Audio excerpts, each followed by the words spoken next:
ಮತ್ತಾಯ ಅಧ್ಯಾಯ 5 ವಚನ 17-37.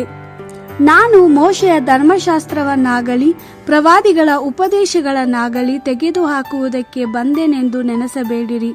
ನಾನು ಅವುಗಳನ್ನು ನಾಶ ಮಾಡುವುದಕ್ಕಾಗಿ ಬಾರದೆ ಅವುಗಳನ್ನು ನೆರವೇರಿಸುವುದಕ್ಕಾಗಿ ಬಂದೆನು.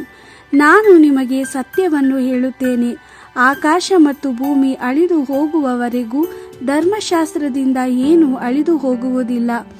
ಎಲ್ಲ ನೆರವೇರುವ ತನಕ ಧರ್ಮಶಾಸ್ತ್ರದ ಒಂದು ಅಕ್ಷರವಾಗಲಿ ಅಥವಾ ಅದರ ಒಂದು ಚುಕ್ಕೆಯಾಗಲಿ ಅಳಿದು ಹೋಗುವುದಿಲ್ಲ. ಮನುಷ್ಯನು ಪ್ರತಿ ಆಜ್ಞೆಗೂ, ಅಂದರೆ ಸಣ್ಣ ಸಣ್ಣ ಆಜ್ಞೆಗೂ ವಿಧೇಯನಾಗಿರಬೇಕು. ಒಬ್ಬನು ಯಾವ ಆಜ್ಞೆಗಾದರೂ ಅವಿಧೇಯನಾಗಿ ಜೀವಿಸುತ್ತಾ ಆ ಆಜ್ಞೆಗೆ ಬೇರೆಯವರು ಅವಿಧೇಯರಾಗಿರಬೇಕೆಂದು ಬೋಧಿಸಿದರೆ ಅವನು ಪರಲೋಕ ರಾಜ್ಯದಲ್ಲಿ ಅತ್ಯಲ್ಪನಾಗಿರುವನು. ಆದರೆ ಧರ್ಮಶಾಸ್ತ್ರಕ್ಕೆ ವಿಧೇಯನಾಗಿ ಜೀವಿಸುತ್ತಾ ಧರ್ಮಶಾಸ್ತ್ರಕ್ಕೆ ವಿಧೇಯರಾಗಬೇಕೆಂದು ಬೇರೆಯವರಿಗೂ ಬೋಧಿಸುವವನು ಪರಲೋಕ ರಾಜ್ಯದಲ್ಲಿ ಪ್ರಮುಖನಾಗಿರುವನು.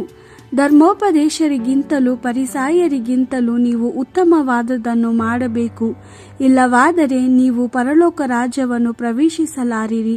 ಯಾರನ್ನು ಕೊಲೆ ಮಾಡಬಾರದು, ಕೊಲೆ ಮಾಡುವವನು ನ್ಯಾಯ ತೀರ್ಪಿಗೆ ಒಳಗಾಗುವನು ಎಂದು ಬಹುಕಾಲದ ಹಿಂದೆ ನಮ್ಮ ಜನರಿಗೆ ಹೇಳಿದ್ದನ್ನು ನೀವು ಕೇಳಿದ್ದೀರಿ. ಆದರೆ ನಾನು ನಿಮಗೆ ಹೇಳುವುದೇನೆಂದರೆ, ಯಾರ ಮೇಲೂ ಕೋಪಗೊಳ್ಳಬೇಡಿ. ಪ್ರತಿಯೊಬ್ಬನೂ ನಿಮ್ಮ ಸಹೋದರ.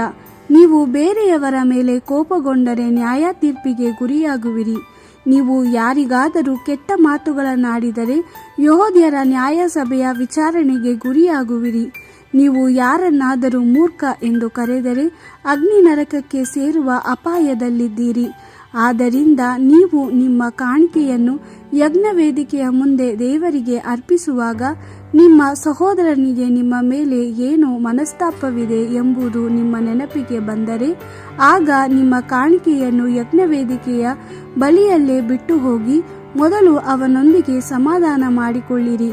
ಆಮೇಲೆ ಬಂದು ನಿಮ್ಮ ಕಾಣಿಕೆಯನ್ನು ಸಲ್ಲಿಸಿ. ನಿಮ್ಮ ವಿರೋಧಿಯು ನಿಮ್ಮನ್ನು ನ್ಯಾಯಾಲಯಕ್ಕೆ ಎಳೆದೊಯ್ಯುವಾಗ ಬೇಗನೆ ಅವನೊಂದಿಗೆ ಸ್ನೇಹಿತರಾಗಿ ನೀವು ನ್ಯಾಯಾಲಯಕ್ಕೆ ಹೋಗುವ ಮೊದಲೇ ಇದನ್ನು ಮಾಡಬೇಕು. ನೀವು ಅವನ ಸ್ನೇಹಿತರಾಗಿದ್ದರೆ ಅವನು ನಿಮ್ಮನ್ನು ನ್ಯಾಯಾಧಿಪತಿಗೆ ಒಪ್ಪಿಸಬಹುದು. ನ್ಯಾಯಾಧಿಪತಿಯು ನಿಮ್ಮನ್ನು ಸೆರೆಮನೆಗೆ ಹಾಕಲು ಕಾವಲುಗಾರನಿಗೆ ಒಪ್ಪಿಸಬಹುದು. ಆಗ ನೀವು ನಿಮ್ಮ ಸಾಲವನ್ನೆಲ್ಲ ತೀರಿಸುವ ತನಕ ಸೆರೆಯಿಂದ ಬಿಡುಗಡೆ ಆಗುವುದಿಲ್ಲವೆಂದು ನಾನು ನಿಮಗೆ ಹೇಳುತ್ತೇನೆ. ವ್ಯಭಿಚಾರ ಮಾಡಬೇಡಿರಿ ಎಂದು ಹೇಳಿದ್ದನ್ನು ನೀವು ಕೇಳಿದ್ದೀರಿ. ಆದರೆ ಒಬ್ಬನು ಪರಸ್ತ್ರೀಯನ್ನು ನೋಡಿ ಅವಳೊಂದಿಗೆ ಲೈಂಗಿಕ ಸಂಪರ್ಕ ಹೊಂದಲು ಬಯಸಿದ್ದರೆ ಅವನು ಆಗಲೇ ತನ್ನ ಮನಸ್ಸಿನಲ್ಲಿ ಅವಳೊಂದಿಗೆ ವ್ಯಭಿಚಾರವನ್ನು ಮಾಡಿದ್ದಾನೆಂದು ನಾನು ನಿಮಗೆ ಹೇಳುತ್ತೇನೆ. ನಿನ್ನ ಬಲಗಣ್ಣು ನಿನ್ನನ್ನು ಪಾಪಗೊಳಗಾಗುವಂತೆ ಮಾಡಿದರೆ ಅದನ್ನು ಕಿತ್ತು ಬಿಸಾಡು. ನಿನ್ನ ಪೂರ್ಣ ಶರೀರವು ನರಕಕ್ಕೆ ಬೀಳುವುದಕ್ಕಿಂತ ನಿನ್ನ ಶರೀರದ ಒಂದು ಭಾಗವನ್ನು ಕಳೆದುಕೊಳ್ಳುವುದೇ ಮೇಲು. ನಿನ್ನ ಬಲಗೈ ನಿನ್ನನ್ನು ಪಾಪಗೊಳಗಾಗುವಂತೆ ಮಾಡಿದರೆ ಅದನ್ನು ಕತ್ತರಿಸಿ ಬಿಸಾಡು. ನಿನ್ನ ಪೂರ್ಣ ಶರೀರವು ನರಕಕ್ಕೆ ಹೋಗುವುದಕ್ಕಿಂತ ನಿನ್ನ ಶರೀರದ ಒಂದು ಭಾಗವನ್ನು ಕಳೆದುಕೊಳ್ಳುವುದೇ ಮೇಲು. ತನ್ನ ಹೆಂಡತಿಯನ್ನು ಬಿಟ್ಟು ಬಿಡಬೇಕೆಂದಿರುವವನು ಅವಳಿಗೆ ವಿವಾಹ ವಿಚ್ಛೇದನ ಪತ್ರವನ್ನು ಕೊಡಲಿ ಎಂದು ಹೇಳಲ್ಪಟ್ಟಿದೆ. ಆದರೆ ನಾನು ಹೇಳುವುದೇನೆಂದರೆ, ತನ್ನ ಹೆಂಡತಿಯನ್ನು ಬಿಟ್ಟು ಬಿಡುವವನೇ ಅವಳು ವ್ಯಭಿಚಾರಿಣಿಯಾಗುವುದಕ್ಕೆ ಕಾರಣನಾಗುತ್ತಾನೆ.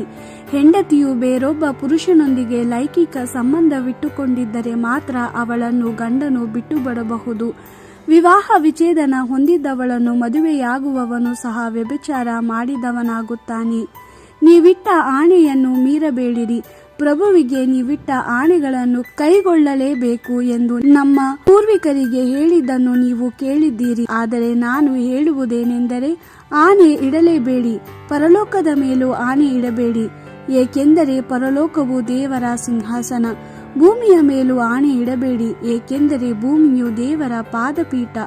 ಜೆರುಸಲೇಮಿನ ಮೇಲೂ ಆಣೆ ಇಡಬೇಡಿ, ಏಕೆಂದರೆ ಅದು ಆ ಮಹಾರಾಜನ ಪಟ್ಟಣ.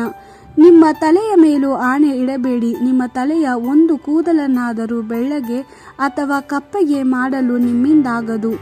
ಹೌದಾದರೆ ಹೌದು ಎನ್ನಿರಿ, ಇಲ್ಲವಾದರೆ ಇಲ್ಲ ಎನ್ನಿರಿ. ನೀವು ಇದಕ್ಕಿಂತ ಹೆಚ್ಚಾಗಿ ಹೇಳುವಂಥದ್ದು ಸೈತಾನನಿಂದ ಪ್ರೇರಿತವಾದದ್ದು. ದೇವರ ವಾಕ್ಯವಿದು. ದೇವರಿಗೆ ಕೃತಜ್ಞತೆ ಸಲ್ಲಲಿ.